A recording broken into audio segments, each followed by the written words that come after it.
വിശുദ്ധ കുർബാനയെ ചേർത്ത് പിടിക്കുന്ന വൈദികരുടെ ജീവിതാനുഭവങ്ങൾ. ദിവ്യകാരുണ്യനാഥൻ കരം പിടിച്ചു നയിക്കുന്ന ഹൃദയാനുഭവങ്ങൾ.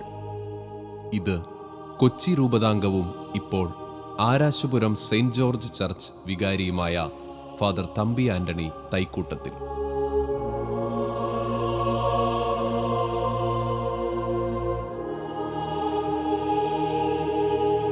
വിശുദ്ധ കുർബാനയുടെ സ്നേഹത്തെക്കുറിച്ച് ഏറെ ദൈവാനുഭവം നിറയുന്ന തമ്പിയച്ഛൻ്റെ വാക്കുകൾ നമുക്ക് കേൾക്കാം. ഈശോ മിശിഹായെ സ്തുതിയായിരിക്കട്ടെ. എൻ്റെ പേര് തമ്പിയച്ഛൻ, തമ്പി ആന്റണി തൈക്കൂട്ടത്തിൽ. കൊച്ചി രൂപതയിലുള്ള ചെല്ലാനം മറുവാക്കാട് എന്ന് പറഞ്ഞ പ്രദേശത്താണ് എൻ്റെ ജനനം. ഞങ്ങൾ 5 ആണുങ്ങളാണ്. 5ാമത്തെ ആളാണ് ഞാൻ. അപ്പനില്ല, മരിച്ചുപോയി. 2 ചേട്ടന്മാരും മരിച്ചുപോയി. ഞാൻ ഏറ്റവും ഇളയതാണ്. അവിടെ ഒരു റിമോട്ട് ഏരിയ, അവിടെ ആകെ ഞങ്ങളുടെ സ്വന്തം പള്ളിയാണ്. വലിയ ഓഡിറ്റോറിയങ്ങളോ വലിയ മാർജിൻ ഫ്രീ മാർക്കറ്റുകളോ അവിടെ ഇല്ല. വണ്ടി സൗകര്യം പോലും ഉണ്ടായിരുന്നില്ല. വണ്ടിക്ക് വരണമെങ്കിൽ കണ്ണമാലി വരണം. കണ്ണമാലി വന്നിട്ട് മാത്രമേ വണ്ടി തൊപ്പുംപടിയിലേക്കുള്ളൂ. ഞാൻ എൻ്റെ 10ാം ക്ലാസ് വരെ തൊപ്പുംപടി പോയിട്ടുണ്ടോ എന്നൊരു സംശയമാണ് എനിക്ക്. കാരണം അതൊക്കെ വലിയ വണ്ടിക്ക് പോകേണ്ട കുറേ കാര്യങ്ങളാണ്. ആ ചെറു ഗ്രാമത്തിൽ ഒരു കുരിശുപള്ളിയുടെ നേരെയുള്ളൊരു വീടാണല്ലോ. അവിടെ എല്ലാവരും എല്ലാ ദിവസവും പള്ളി പോകും. പള്ളി പോകാതിരിക്കാറില്ല. അപ്പനമ്മയ്ക്ക് അത് നിർബന്ധമാണ്. അതുകൊണ്ട് തന്നെ പഠനത്തേക്കാൾ കൂടുതൽ, ട്യൂഷനേക്കാൾ കൂടുതൽ, മാർക്കിനേക്കാൾ കൂടുതൽ അവരാഗ്രഹിച്ചത് എൻ്റെ മക്കളെല്ലാവരും എല്ലാ ദിവസവും പള്ളി പോകണമെന്നുള്ളതായിരുന്നു. അതാണ് എൻ്റെ ബാക്ക്ഗ്രൗണ്ട്. പിന്നീടുള്ള കാലഘട്ടങ്ങളിലെല്ലാം സ്കൂളിൽ ചേർന്നത് മറുവാക്കാടിലായിരുന്നു. 3ാം ക്ലാസ് കഴിഞ്ഞ് ആ 3ാം ക്ലാസ്സിൽ തന്നെ ഒരു പരിശുദ്ധ അമ്മയെ പോലെയുള്ള ഒരു മേരി ടീച്ചറിലേക്കാണ് ഞാൻ എത്തപ്പെട്ടത്. മാത്യു വലിയപറമ്പലച്ഛൻ്റെ സഹോദരിയായ അവിവാഹിതയായ മേരി ടീച്ചർ. ആ ടീച്ചറാണ് എല്ലാവരെയും ആദ്യം കുമ്പസാരിപ്പിച്ചിട്ടുള്ളത്. ചെല്ലാന ഇടവകയിൽ ആരൊക്കെ അച്ഛന്മാരായിട്ടുണ്ടോ, അല്ലെങ്കിൽ ആരൊക്കെ ആദ്യ കുർബാന സ്വീകരിച്ചിട്ടുണ്ടോ, അവിടെ എല്ലാവരുടെയും കുമ്പസാരം ആദ്യം കേട്ടിരിക്കുന്നത് ടീച്ചറാണ്. കുർബാനക്കൊരുക്കുന്ന ടീച്ചർ. ഒരു മകനെ പോലെയാണ് വളർത്തിയത്. എന്നെ മാത്രമല്ല, എല്ലാവരും അങ്ങനെ തന്നെയായിരുന്നു. അതുമാത്രമല്ല, എൻ്റെ കുട്ടിക്കാലത്തെക്കുറിച്ച് ഓർക്കുമ്പോൾ 3 അച്ഛന്മാരുണ്ടായിരുന്നു. ജോയി ശാസ്താംപുരക്കലച്ഛൻ, എൻ്റെ അപ്പുറത്തേക്ക് പോൾ പുന്നക്കാട് ശരിയച്ഛൻ, ജെയിംസ് തൈക്കൂട്ടത്തിലച്ഛൻ. ഇത് 3 പേരും ഒരേ സമയം ഉണ്ടായിരുന്നവരാണ്. പോൾ പുന്നക്കാട്ട് ശരിയച്ഛൻ കുർബാന അർപ്പിക്കുമ്പോഴൊക്കെയെല്ലാം അദ്ദേഹം ചെയ്യുന്നത് പോലെയൊക്കെയെല്ലാം നോക്കിക്കണ്ട് പഠിക്കുമായിരുന്നു. എൻ്റെ വിചാരം എന്ന് വെച്ചാൽ അച്ഛന്മാരിങ്ങനെ കൈ വിതർത്തുമ്പോഴാണ് അതിനകത്ത് കാസ വരുന്നതെന്നുള്ള. കുട്ടിക്കാലം മുതൽ പഠിച്ചേക്കണം, കണ്ടേക്കണം. അങ്ങനെയാണ് കൈ വിതർത്തി അങ്ങ് നിൽക്കുമ്പോൾ പീലാസയിൽ ഓസ്തി വരുന്നു, കാസയിൽ വീഞ്ഞു വരുന്നു എന്നുള്ളതായിരുന്നു. ഞാനതിനെ ഭയങ്കര വണ്ടറായിട്ടാണ് കണ്ടുകൊണ്ടിരുന്നത്. അതിനെപ്പോഴും പോൾ പുന്നക്കാട് ചിരിച്ചൻ ദിവ്യകാരുണ്യം കൊടുത്തിട്ട് ആ കൈ കഴുകിയ വെള്ളമായിരുന്നു എപ്പോഴും കുടിച്ചുകൊണ്ടിരുന്നത്. അത് ഞാൻ പിന്നീട് ഓർമ്മിച്ചെടുക്കുക ഉണ്ടായിട്ടുണ്ട്. അന്ന് എനിക്ക് പറ്റണില്ലല്ലോ എന്ന വിചാരം ഉണ്ടായിട്ടുണ്ട്. അങ്ങനെ ഈ 3 പേരും എന്നെ ഒരുപാട് ഈ വിശുദ്ധ ബലിയിലേക്ക് അടുപ്പിച്ചിട്ടുണ്ട്. അതിനേക്കാൾ കൂടുതൽ മേരി ടീച്ചർ എല്ലാ പേർക്കും വേണ്ടി ദിവ്യകാരുണ്യ സ്വീകരണം കഴിയുമ്പോൾ ഒരമ്മയെപ്പോലെ മിശിഹായുടെ ദിവ്യാത്മാവെ എന്നെ ശുദ്ധീകരിക്കണമേ എന്നുള്ള ആ പ്രാർത്ഥന പേഴ്സണലായിട്ട്, വ്യക്തിപരമായിട്ട് ഈശോയുടെ ബന്ധത്തോടുകൂടെ ഉള്ളിലുള്ള ഈശോയോട് പ്രാർത്ഥിക്കുന്നത് പോലെ പ്രാർത്ഥിക്കണമെന്ന് പറയാറുണ്ടായിരുന്നു. ഓർമ്മിച്ചെടുക്കുന്ന വേറൊരു കാര്യം കൂടിയുണ്ട്. അവിടെ ഏറ്റവും വലിയ ഒരു കുടുംബം ഉണ്ടായിരുന്നു. ആ കുടുംബത്തിൻ്റെ ഒരുത്തൻ, അവിടുത്തെ മകൻ എൻ്റെ കൂട്ടുകാരൻ ജീജൻ. 3ാം ക്ലാസ്സിൽ അവൻ എനിക്ക് സമ്മാനമായിട്ട് തന്നത് ഇത്തിരി പോന്ന ചുവപ്പും പച്ചയും നീലയും കലർന്ന ഒരു കാസയും അതിനോടൊപ്പം തന്നെ ഒരു പീലാസയാണ്. ചെറിയ കാസയും ചെറിയ പീലാസയും. 3ാം ക്ലാസ് മുതലേ എന്നിലുള്ള പൗരോഹിത്യത്തെ കണ്ടറിഞ്ഞ ആ ഉൾവിളിയുള്ള ആ കൂട്ടുകാരനെ ഞാനിപ്പോഴും ഓർക്കാറുണ്ട്. എനിക്ക് ആദ്യം കാസയും പീലാസയും എൻ്റെ ജീവിതത്തിലേക്ക് തന്നത് 3ാം ക്ലാസ്സിലെ ജീജനായിരുന്നു. അത് പുറമേയുള്ള കാസയും പീലാസയാണെങ്കിൽ ജീവിതത്തിലേക്ക് കാസ തന്നത്, പീലാസ തന്നത്, അച്ഛനാകാൻ പ്രേരിപ്പിച്ചത്, പരിശുദ്ധ അമ്മ വളർത്തിയ ഒരാളെപ്പോലെ വളർത്തിയത് മേരി ടീച്ചറാണ്. ടീച്ചറിനെ ഓർക്കുമ്പോൾ മനസ്സിലൊരു വിഷമം ഉണ്ടാവാറുണ്ട്. ആ ടീച്ചറിനെ പോലുള്ള ടീച്ചർമാരെ കുറവാകുന്നല്ലോ എന്നുള്ളൊരു വിഷമമുണ്ട്. പ്രാർത്ഥനയ്ക്ക് വേണ്ടി പരിശുദ്ധ അമ്മയെപ്പോലെ ഏതൊരു പുരോഹിതൻ്റെയും പിറകിലെ 1-2 കന്യാസിമാരും ഉണ്ടാവും, 1-2 അൽമായരായ ആളുകളുണ്ടാവും. ഒരു സിസ്റ്റർ മാർസല്ല എൻ്റെ അമ്മയെപ്പോലെ എന്നെ കരുതി പരിപാലിപ്പിച്ച, എൻ്റെ സെമിനറി പോകുന്നത് വരെ മാത്രമല്ല അപ്പുറത്തേക്കും കൊച്ചുനാൾ മുതൽ തന്നെ പരിപാലിച്ച sister Marcella, sister Candida, sister Germaine, sister Thomasite. Sister കാൻഡിഡയും ജെർമൈൻ മാത്രമേ ഉള്ളൂ, ബാക്കിയുള്ള 2 പേരും മരിച്ചുപോയി. ഇവരെല്ലാവരും 3 പേരും മേരി ടീച്ചറിനോട് ചേർന്ന് പ്രവർത്തിച്ച ആൾക്കാർ. ഇതാണ് ഒന്നാമതായിട്ട് എൻ്റെ കുടുംബവുമായി ബന്ധപ്പെട്ടുകൊണ്ടും എൻ്റെ അമ്മയുടെയും അപ്പൻ്റെയും എല്ലാ ദിവസവും കുർബാനയ്ക്ക് പോകണം എന്നുള്ളതുമായി ബന്ധപ്പെട്ടുകൊണ്ട് മേരി ടീച്ചർ പരിശുദ്ധ അമ്മയെപ്പോലെ വളർത്തിയതുമായിട്ടുള്ള ഒരു ഘട്ടം എനിക്ക് പറയാനുള്ളത്.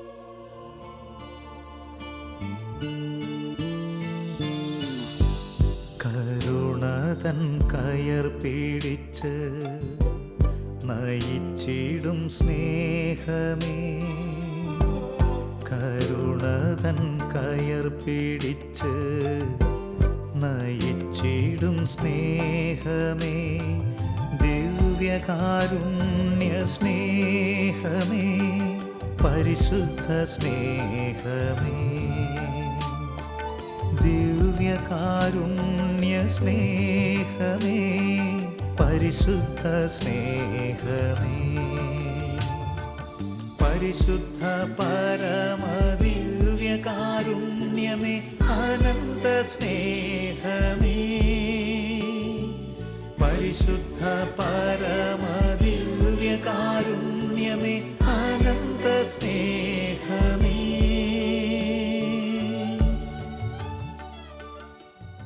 അടുത്ത ചിന്ത എൻ്റെ മനസ്സിലേക്ക് വരുന്നത് എൻ്റെ സെമിനാരി ജീവിതമാണ്. 10ാം ക്ലാസ് വരെയുള്ള എൻ്റെ ജീവിതത്തിന് ശേഷം അവിടെ ഈ അച്ഛന്മാരുടെ, മേരി ടീച്ചറിൻ്റെയും സിസ്റ്റേഴ്സിൻ്റെയൊക്കെ എല്ലാം പ്രോത്സാഹനം കൊണ്ട് fort Kochi mount Carmel petty സെമിനാരിയിൽ ജോയിൻ ചെയ്തു. അവിടെ ഒരുപാട് സഹനങ്ങളിലൂടെ കടന്നുപോയ ഒരു വിശുദ്ധനായ ഒരു വൈദികനുണ്ടായിരുന്നു, മാർക്കച്ചൻ. അദ്ദേഹമായിരുന്നു റെക്ടർ. അദ്ദേഹത്തിൻ്റെ ശരീരത്തിലൂടെ നോക്കുകയാണെങ്കിൽ ഒരുപാട് ഓപ്പറേഷൻ ചെയ്ത ശരീരമാണ്. അദ്ദേഹത്തിൻ്റെ കുർബാനകൾ വളരെ ഭക്ത്യാദരപൂർവ്വമുള്ള കുർബാനകളായിരുന്നു. എൻ്റെ ഫോർമേഷൻ കാലയളവിൽ എനിക്ക് ഏറ്റവും കൂടുതലായിട്ട് ദിവ്യകാരുണ്യത്തെക്കുറിച്ച് ഓർക്കുമ്പോൾ ഓർമ്മ വരുന്നത് കൊച്ചി രൂപതയുടെ ശില്പി എന്ന് അറിയപ്പെടാൻ യോഗ്യതയുള്ള ജോസഫ് കുര്യത്തറ പിതാവാണ്. ആ പിതാവിൻ്റെ വിശുദ്ധ ബലി അർപ്പണം എല്ലാ ആഴ്ചകളിലും സെമിനാരിക്കാർക്കുണ്ടായിരുന്നു. അവിടെ എന്തുമാത്രം ഭക്തിയാദരപൂർവ്വമാണ് അദ്ദേഹം സെമിനറി ചാപ്പലിൽ വന്ന് ഞങ്ങൾക്ക് വേണ്ടി ബലിയർപ്പിച്ചിരുന്നത്. അതിനേക്കാളുപരി ഞാൻ അദ്ദേഹത്തിൽ കണ്ട ഒരു വലിയ ദൈവശാസ്ത്രത്തിനപ്പുറത്ത് പിതാവ് തന്നെ പറഞ്ഞിട്ടുള്ളൊരു വാചകമുണ്ട് എന്നോട്. എൻ്റെ മകനെ, ഞാനൊരു പാവപ്പെട്ടവൻ്റെ മകനാണ്. അമ്മ മടല് തല്ലിയിട്ടാണ് എന്നെ വളർത്തിയിരുന്നത്. വെക്കേഷൻ കാലത്ത് ആലപ്പുഴ ഓർഫനേജിൽ നിന്നും തിരിച്ചു വരുമ്പോഴൊക്കെയെല്ലാം വീട്ടിൽ പട്ടിണിയായിരിക്കും. പറയത്തക്ക വലിയ കുലീനതയോ പേരോ പ്രശസ്തിയോ ആകാര സൗഷ്ഠവമോ ഒന്നും എനിക്കുണ്ടായിരുന്നില്ല. പക്ഷെ അദ്ദേഹത്തിന് ഒരു കാര്യമുണ്ടായിരുന്നു. അദ്ദേഹത്തിൻ്റെ മുറിയിലൊരു പ്രൈവറ്റ് ചാപ്പലുണ്ട്. ആ പ്രൈവറ്റ് ചാപ്പലിൻ്റെ അൾത്താരയുടെ പണി കൂടി ഞാനാണ് നോക്കിയിരുന്നത്. കാരണം ഞാനവിടെ സാക്രിസ്റ്റനായിട്ടായിരുന്നു ജോലി ചെയ്തിരുന്നത്. അവിടെ എപ്പോഴും കാണുന്നൊരു കാഴ്ച, എൻ്റെ രൂപതയ്ക്ക് എന്ത് വേണമെന്നുള്ള ആഗ്രഹത്തോടു കൂടെ ഒരു ലിസ്റ്റോടുകൂടെ ഈ അൾത്താരയുടെ വിരി പൊക്കി അതിൻ്റെ അകത്തേക്ക് ഒരു തുണിയുടെ അടിയിലേക്ക് പേപ്പറിലൂടെ 1, 2, 3 എന്നും പറഞ്ഞുകൊണ്ട് എഴുതി വെക്കുന്ന പിതാവിനെ ഞാൻ ഓർമ്മയുണ്ട്.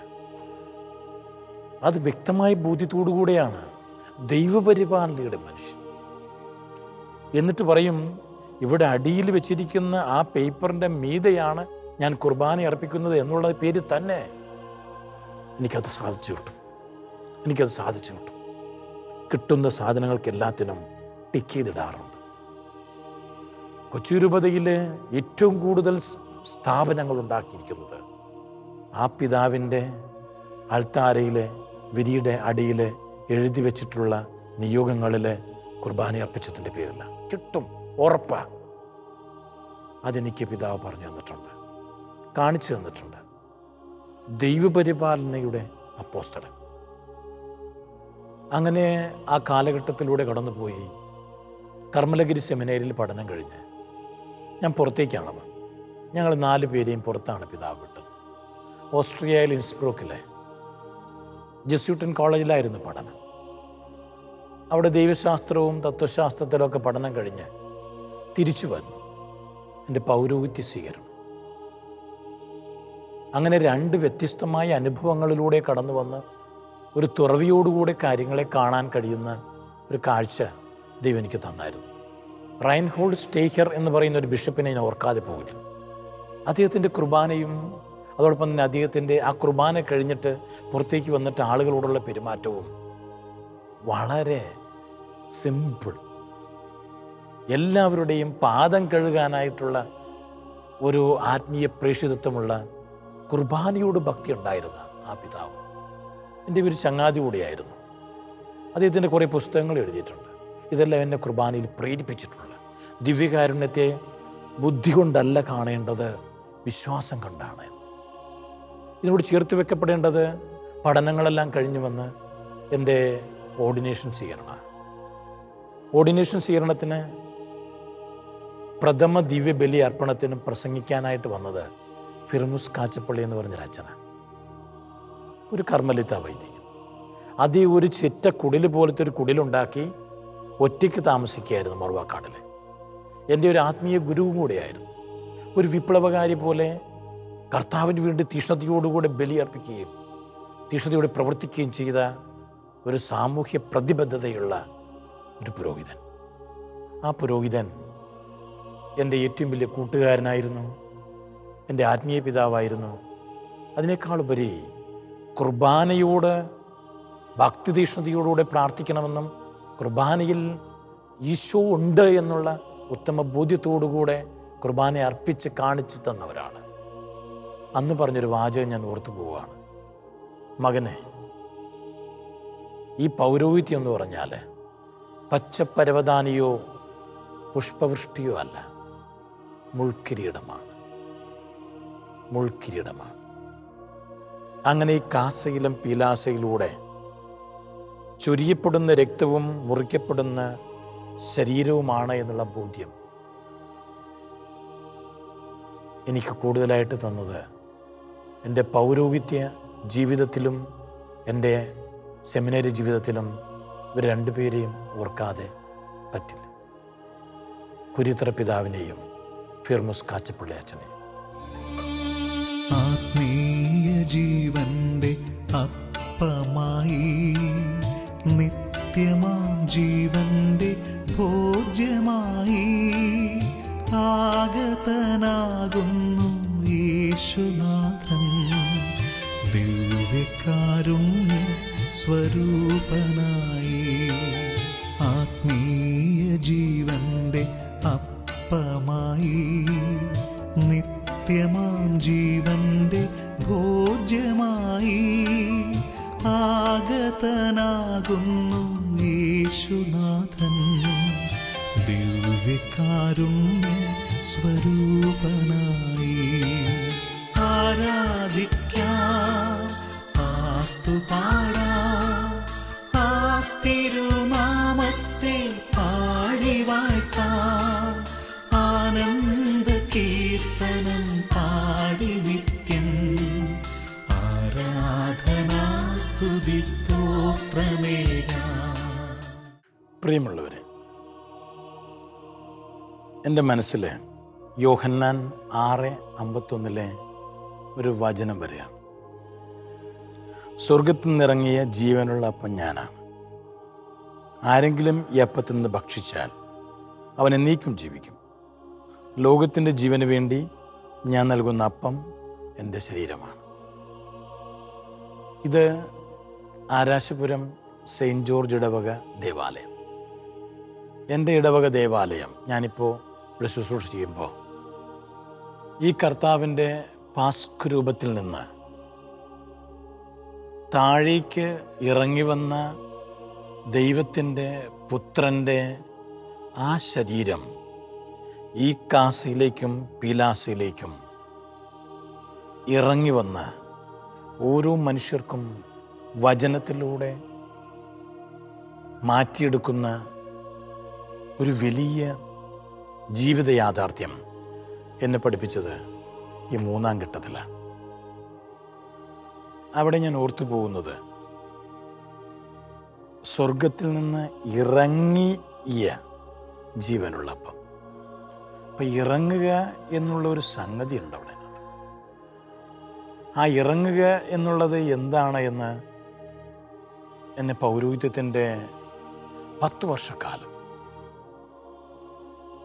ആ പൗരോഹിത്യത്തിൻ്റെ ദിവ്യകാരുണ്യ ജീവിതം 10 വർഷക്കാലത്തിൽ ഒരുപാട് സ്ഥലങ്ങളിലും തലങ്ങളിലും രൂപതയെ സേവിച്ചു, ശുശ്രൂഷിച്ചു.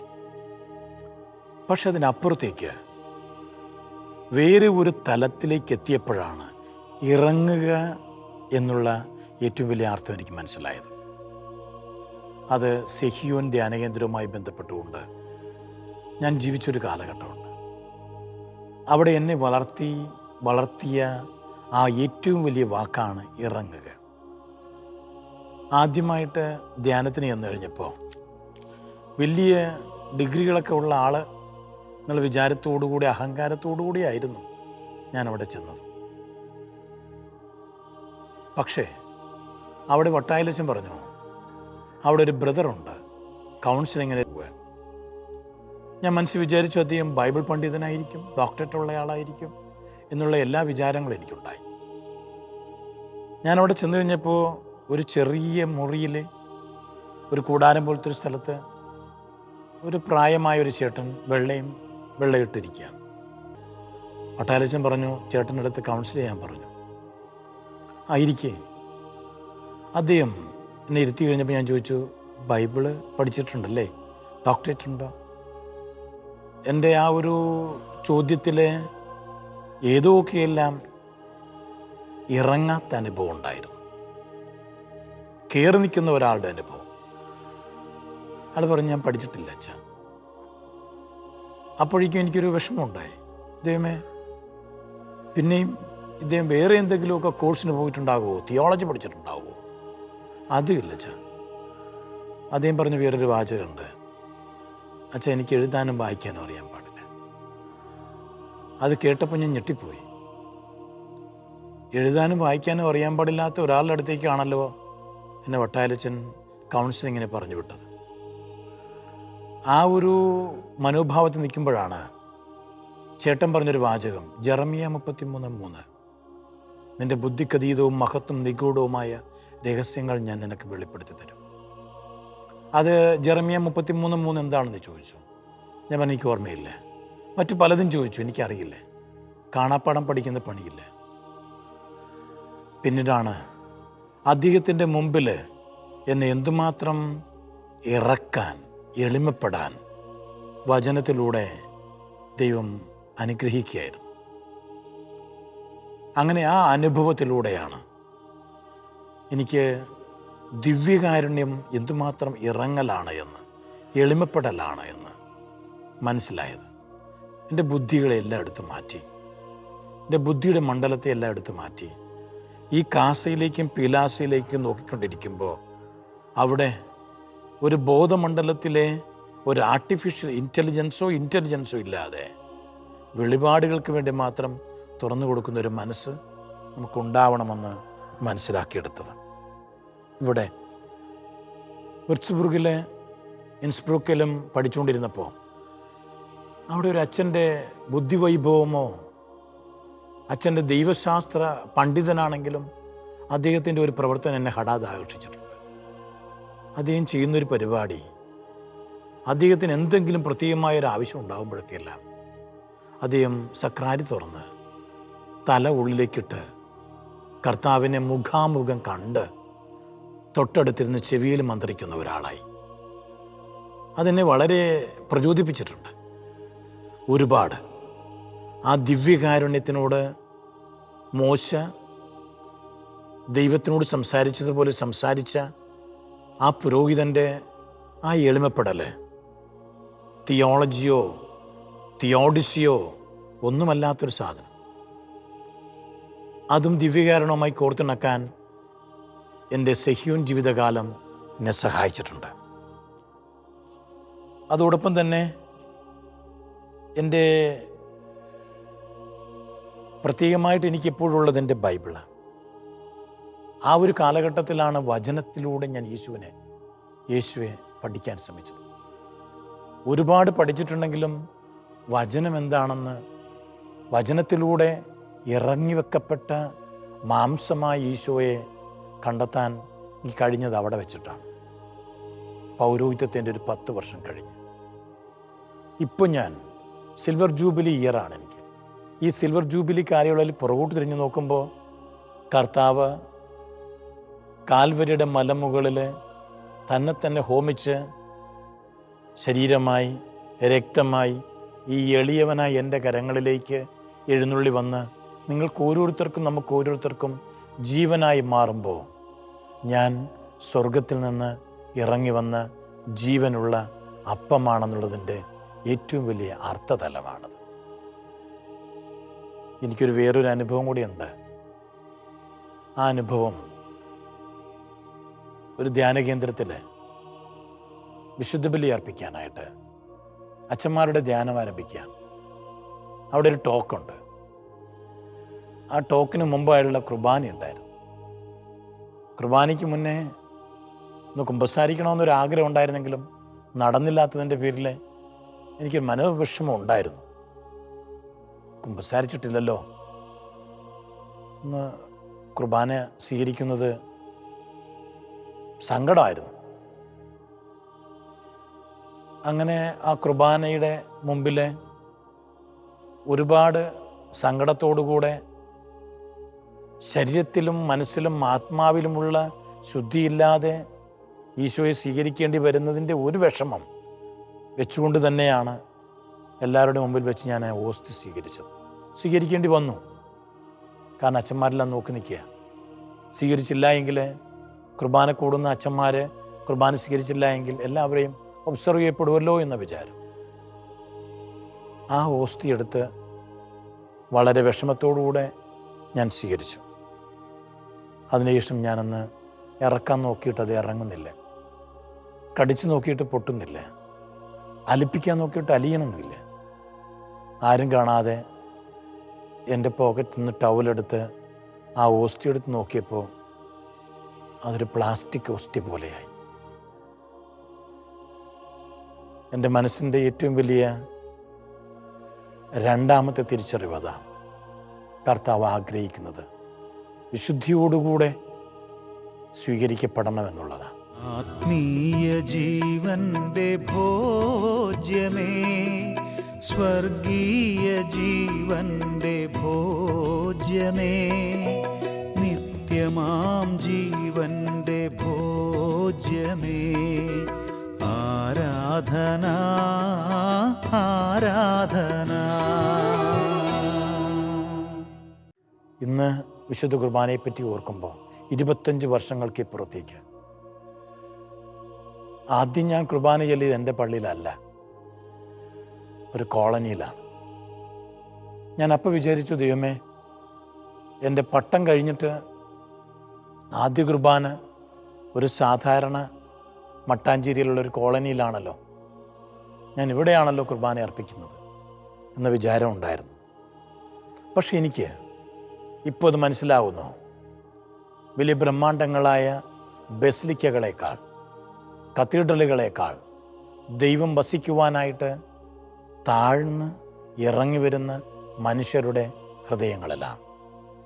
അതുകൊണ്ട് എളിമപ്പെടണമെന്ന് പഠിപ്പിക്കാനായിട്ടാണ് എന്നെ ആ കോളനിയിലുള്ള ആ കൊച്ചു പള്ളിയിലേക്ക് എൻ്റെ അഹങ്കാരം കെടുത്താനും എളിമയോടുകൂടെ വിശുദ്ധ ബലി അർപ്പിക്കണമെന്ന് പഠിപ്പിക്കാനും കർത്താവിനിക്ക് ആ കോളനി ആദ്യത്തെ ബലിവേദിയാക്കി മാറ്റിത്തന്നത്.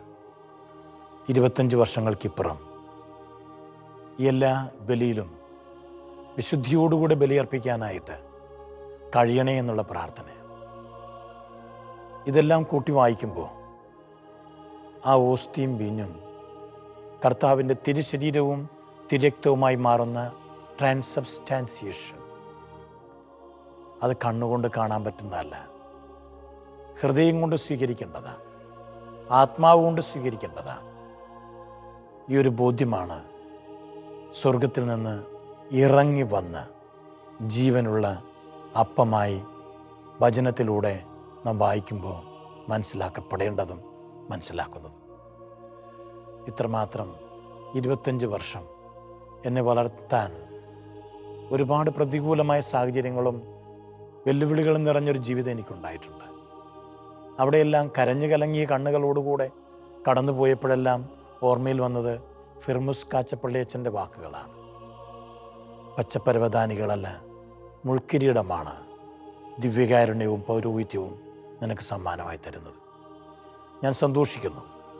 25 വർഷത്തിലെ എന്നെ പുരോഹിതനായി, ദിവ്യകാരുണ്യത്തിൻ്റെ കാത്തുസൂക്ഷിപ്പുകാരനായി, ഓരോ ദേവാലയത്തിലും സക്രാരിയുടെ കാവൽക്കാരനായി ഈ ഉള്ളവനെ തിരഞ്ഞെടുത്തതിനെ ഓർത്തുകൊണ്ട് ഈ ദിവ്യകാരുണ്യം നമ്മുടെ ഓരോരുത്തരുടെയും ജീവിതമായി മാറുവാൻ കാവൽക്കാരായി, ഹൃദയത്തിൻ്റെ കാവൽക്കാരായി, ദുഷ്ടന്മാർ വന്ന് വിത്ത് പാകാതിരിക്കാൻ, ഈ നല്ല വിത്ത് വിതക്കപ്പെടാനുള്ള ഒരു വയലായി നമ്മുടെ ഹൃദയത്തെ മാറ്റാൻ ഈ ദിവ്യകാരുണ്യ അനുഭവം, എൻ്റെ ഒരു എളിയ അനുഭവങ്ങൾ നമുക്കും നിങ്ങൾക്കും പ്രചോദനമാവട്ടെ.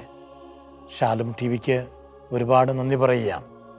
ഈ ജൂബിലി വർഷത്തിൽ എന്നോട് ഇത് ചോദിക്കാനും ഇങ്ങനൊരു അവസരം എനിക്ക് തരികയും ചെയ്ത ഷാലം ടി വിയിലുള്ള എല്ലാവർക്കും ദൈവാനുഗ്രഹം പ്രാർത്ഥിച്ചുകൊണ്ടും ദിവ്യകാരുണ്യത്തിൻ്റെ ഊർജം വചനത്തിലൂടെ ദിവ്യകാരുണ്യത്തിൻ്റെ വക്താക്കളായി മാറാൻ നിങ്ങൾ ഓരോരുത്തരും അനുഗ്രഹിക്കട്ടെ എന്ന് പ്രാർത്ഥിക്കുന്നു.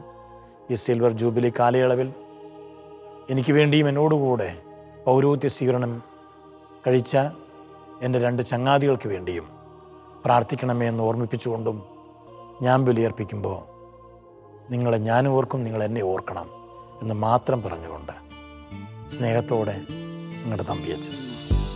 കരുണതൻ കയർ പിടിച്ച് നയിച്ചിടും സ്നേഹമേ, കരുണതൻ കയർ പിടിച്ച് നയിച്ചിടും സ്നേഹമേ, ദിവ്യകാരുണ്യ സ്നേഹമേ, പരിശുദ്ധ സ്നേഹമേ, ദിവ്യകാരുണ്യ സ്നേഹമേ, പരിശുദ്ധ സ്നേഹമേ, പരിശുദ്ധ പരമദിവ്യകാരുണ്യമേ, അനന്ത സ്നേഹമേ, പരിശുദ്ധ പരമ